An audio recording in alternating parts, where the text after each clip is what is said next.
আমাদের দল গণ অধিকার পরিষদকে ডেকেছিলেন। আজকে দুটি বৈঠক অনুষ্ঠিত হয়েছে। রাজনৈতিক দলগুলোর সাথে যে বৈঠক, সেটি নিয়ে আমি পরবর্তীতে কথা বলবো। এরপরে নুরুল হক নূর সহ গণ অধিকার পরিষদের নেতাকর্মীদের উপরে যে বর্বর হামলা হয়েছে, সেই হামলার বিষয়ে জানার জন্য এবং সরকারের পক্ষ থেকে কি পদক্ষেপ গ্রহণ করা হচ্ছে সেটি আমাদেরকে অবহিত করার জন্য মাননীয় প্রধান উপদেষ্টা আমাদের সাথে একদমই আলাদাভাবে একটি বৈঠক করেছেন। সেই বৈঠকে আমি রাশেদ খান উপস্থিত ছিলাম, আমার পাশে দলের সিনিয়র যুগ্ম সাধারণ সম্পাদক হাসান আল মামুন ছিলেন এবং আমাদের ডাকসুর সাবেক ভিপি গণ অধিকার পরিষদের সভাপতি নুরুল হক নূরের সহধর্মিণী মারিয়া আক্তার লোনা তিনি উপস্থিত ছিলেন। মাননীয় প্রধান উপদেষ্টা ছাড়াও আরও 3 জন উপদেষ্টা সেখানে উপস্থিত ছিলেন। উপদেষ্টা আসিফ নজরুল স্যার, আদিলুর রহমান শুভ্র এবং পরিবেশ উপদেষ্টা রেজওয়ানা আপা। সেখানে খোলামেলা আলোচনা হয়েছে। সরকারের পক্ষ থেকে যেটি জানানো হয়েছে, নুরুল হক নূর সহ আমাদের উপরে যে হামলা হয়েছে, এই হামলার প্রেক্ষিতে আজকে সরকারের পক্ষ থেকে দুঃখ প্রকাশ করা হয়েছে এবং একই সাথে সরকার এই ঘটনায় অত্যন্ত উদ্বিগ্ন সেটি তারা আমাদেরকে জানিয়েছেন। সরকার আরও যেটি আমাদেরকে জানিয়েছেন মাননীয় প্রধান উপদেষ্টা, যেহেতু নুরুল হক নূর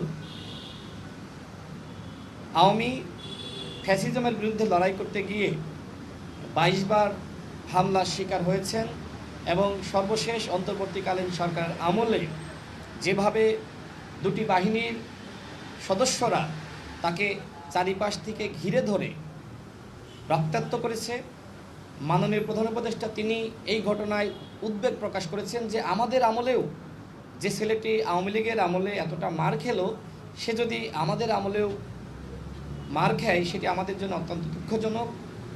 এই জন্য সরকারের পক্ষ থেকে যে তদন্ত কমিটি গঠনের কথা আমাদেরকে জানিয়েছিলেন, আজকে আইনি উপদেষ্টা মাননীয় প্রধান উপদেষ্টার সামনে যেটি বলেছেন, আজকে রাতের মধ্যেই সেই বিচার বিভাগীয় তদন্ত কমিটি প্রকাশ করা হবে এবং যেহেতু নুরুল হক নূরের মগজের উপরে যে খুবই নরম হাড় থাকে সেটা ক্ষতিগ্রস্ত হয়েছে। আজকে সকালেও আমি ঢাকা মেডিকেলে গিয়েছি, সেখানে নুরুল হক নূরের সাথে কথা বলার চেষ্টা করেছি, যদিও তিনি কথা বলতে পারছেন না। আমি উপস্থিত থাকা অবস্থায় দেখেছি যে নুরুল হক নূরের নাক দিয়ে ব্লিডিং হচ্ছে। তিনি যখন কাশি দিচ্ছেন তখন কাশির সাথে রক্ত বের হচ্ছে এবং তিনি একদমই প্রায় কথা বলতে পারছেন না। খুব কষ্ট করে আমার সাথে কয়েকটি কথা তিনি বলেছেন। তিনি বলেছেন যে ভাই, আমার খুব কষ্ট হচ্ছে। তো আমরা প্রধান উপদেষ্টাকে এই বিষয়গুলো জানিয়েছি এবং যে ঘটনাকে কেন্দ্র করে এই হামলা হয়েছে, যারা এই ঘটনার সাথে জড়িত, সেই বিষয়গুলো আমরা খোলামেলা প্রধান উপদেষ্টাকে জানিয়েছি। সামগ্রিক বিষয় শুনে তিনি আমাদেরকে জানিয়েছেন সরকারের পক্ষ থেকে সিদ্ধান্ত নেওয়া হয়েছে নুরুল হক নূরকে উন্নত চিকিৎসার জন্য বিদেশে নেওয়া হবে এবং এটি সরকারের চূড়ান্ত সিদ্ধান্ত, সেটি সরকার আমাদেরকে জানিয়েছেন। অর্থাৎ যারা হামলা করেছে তাদের বিরুদ্ধে সরকার ব্যবস্থা গ্রহণ করবে।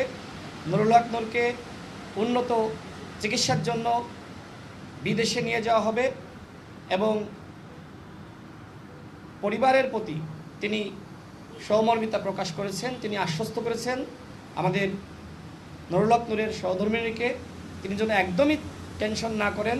নুরুল হক নূর এই সরকারেরই পার্ট, মানে এইভাবে বোঝানোর চেষ্টা করেছেন যে আপনারা তো সরকারের বাইরের কেউ না, এই রাজনৈতিক দলগুলোর সম্মতিতে এই সরকার গঠিত হয়েছে, সুতরাং নুরুল হক নূরের পাশে মাননীয় প্রধান উপদেষ্টা তার সর্বোচ্চ দিয়ে থাকবেন, সেটি আমাদেরকে প্রধান উপদেষ্টা জানিয়েছেন।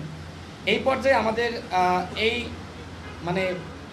সাংবাদিক সম্মেলন এই পার্ট শেষ। আমরা পরবর্তীতে রাজনৈতিক দলগুলোর সাথে যে আলোচনা হয়েছে সে বিষয়ে আমরা কথা বলবো। আমরা একটু এটা শেষ হোক। দেখেন, সরকার নিজে দায়িত্ব নিয়েছে এবং বিচার বিভাগীয় তদন্ত কমিটি গঠন করেছেন। আজকে রাতেই সেই কমিটি পাবলিশ করবেন। যেহেতু এই ঘটনার সাথে সেনাবাহিনীর কতিপয় সদস্য এবং পুলিশ বাহিনীর কতিপয় সদস্য জড়িত, সরকার তদন্ত করে এই ঘটনার ব্যবস্থা নেবেন সেটি আমাদেরকে জানিয়েছেন। তারপরেও এই ঘটনায় যেহেতু ভুক্তভোগী নুরুল হক নূর তিনি আসলে মামলা করার অবস্থার মধ্যে নাই, তারপরেও আমাদের দলের আইনজীবীরা তারা মামলা করার ব্যাপারে তারা এখনও পর্যন্ত আলোচনা করছেন। আশা করি আমাদের দলীয় ফোরামে আলোচনা সাপেক্ষে এবং একই সাথে যিনি ভিকটিম নুরুল হক নূরের সাথে আলোচনা করে আমরাও আমাদের দলের পক্ষ থেকে আইনি ব্যবস্থা গ্রহণ করব। কিন্তু সরকার আমাদেরকে যেটি জানিয়েছেন যে তারা এই ঘটনার সুষ্ঠু তদন্ত করবেন এবং যাতে করে নিরপেক্ষ তদন্ত হয়, যারা মূল অপরাধী তারা বের হয়ে আসে, তাদের যথাযথ শাস্তির ব্যবস্থা করতে পারে, সেই উদ্যোগ সরকারের পক্ষ থেকে নেওয়া হবে। ধন্যবাদ। দৈনিক বাংলাদেশ মিডিয়া, সত্যের সন্ধানে সারাক্ষণ।